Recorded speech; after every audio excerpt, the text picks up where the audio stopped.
The Ukrainian armed forces have gone after Russia where it hurts, particularly their alcohol distilleries. That's right. Why is this actually considered a strategic military target? I'm Paul, U.S. Army combat veteran. Let's get to the bottom of it. So, the story is very interesting. Ukrainian drones overnight targeted Russian alcohol plants. This is reported by local Russian authorities who do what they always do, which is brag about how many drones were destroyed and just kind of hand wave over the fact that while Russian air defenses took out 11 drones, an unknown number set fire to several distilleries. This is interesting because according to, this is just brilliant Russian right here. So the distillery is notable because it produces ethanol, which, as you guys know, is the component of vodka. Vodka, in fact, in the United States, legally, to call something vodka, it has to be ethanol and water. That's it.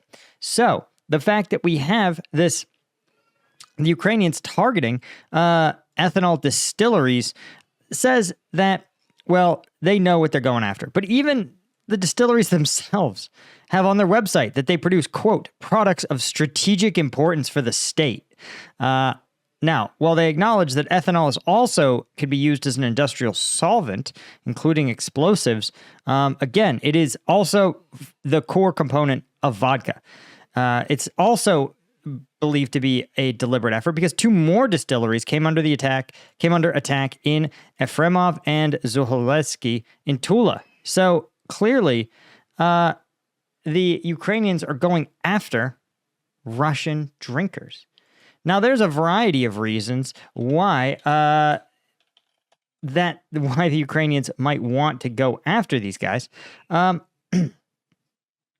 But one, before we break down why this is a strategic asset, I want to mention that if you feel like you are trying to get the job done, you don't need to rely on vodka like a large portion of the Russian population. Instead, you may just need some caffeine. That's why I created Strike Gum. This has all the caffeine of an energy drink, 90 milligrams a piece, but it's sugar-free and has 100 milligrams of alpha GPC, right? So if you're looking to get into the 21st century, leave those energy drinks behind. They're $5 a pop. They taste like cough medicine, and God only knows where they're made. Strike Gum, made in the USA, out in Denver, veteran-owned, and of course, you could fit, literally, if you buy one pack of Strike Gum, you get the equivalent of 5 energy drinks, all right? So if you're somebody who is on the go, busy, and needs to get that energy right away, Strike Gum is what you want. So go to strikegum.com or go to Amazon. Just search for Strike Gum. It's too easy.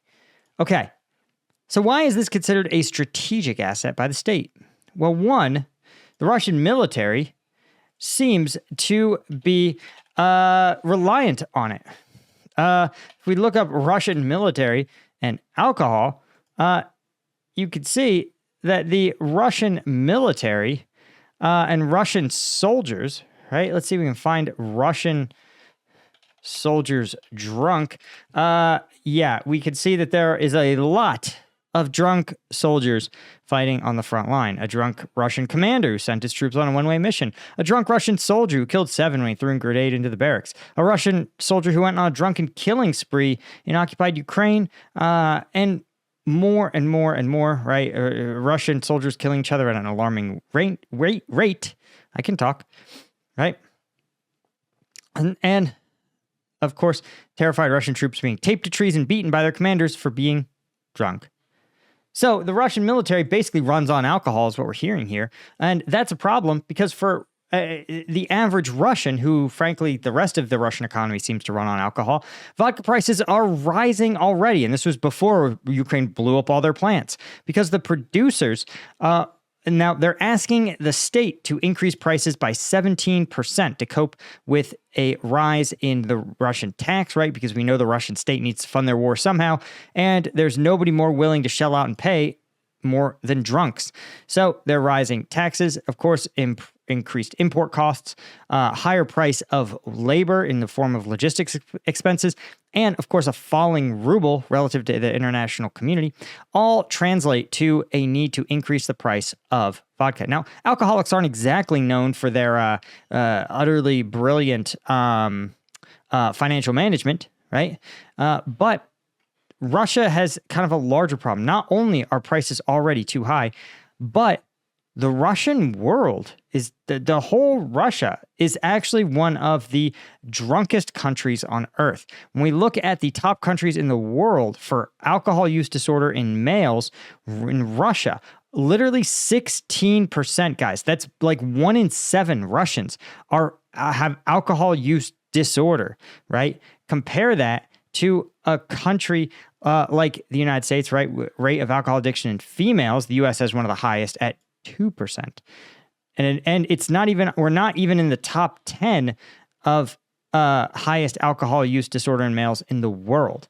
So, right, this is a sign that, again, 1 in 7 Russians, if vodka gets any more expensive, 1 in 7 Russians are going to be in trouble. And again, we can all have a good laugh at the expense of Russia and Russian soldiers who are trying to, function through alcoholism. But actual alcohol use disorder is pretty scary, right? And this is for someone who, again, you have to think that alcohol, right, vodka particularly, is so essential, right? Imagine if 1 in 7 Russians was to go through alcohol withdrawal. Alcohol withdrawal can in fact kill you. It also feels absolutely horrible, but it's also dangerous because you're going to have, again, 1 in 7 Russian males is going to have to go on the hunt for a fix. Also worth noting that a certain percentage of Russian males are literally not old enough to drink, right? Like the 10-year-olds are never going to be drinking. I hope. But the fact is that you have your core working demographic and your core fighting demographic who depend on cheap vodka to be able to function every day. And again, this is something where you don't want to see your soldiers and your workers getting the DTs, or even worse, for a lot of Russians, when they can't afford the state subsidized vodka, which is already phenomenally cheap, around $2 a liter, they're going to turn to homemade, even cheaper alternatives. And these routinely cause poisoning, blindness, methyl alcohol contamination. In fact, I think just last year, something like 20 Russians died in a mass poisoning incident in rural Russia. So again, for Ukraine, we'd laugh about, oh, Russians love vodka so much. But really, seriously, this is probably some pretty bad news for the Russian economy, right? And for the Russian political system.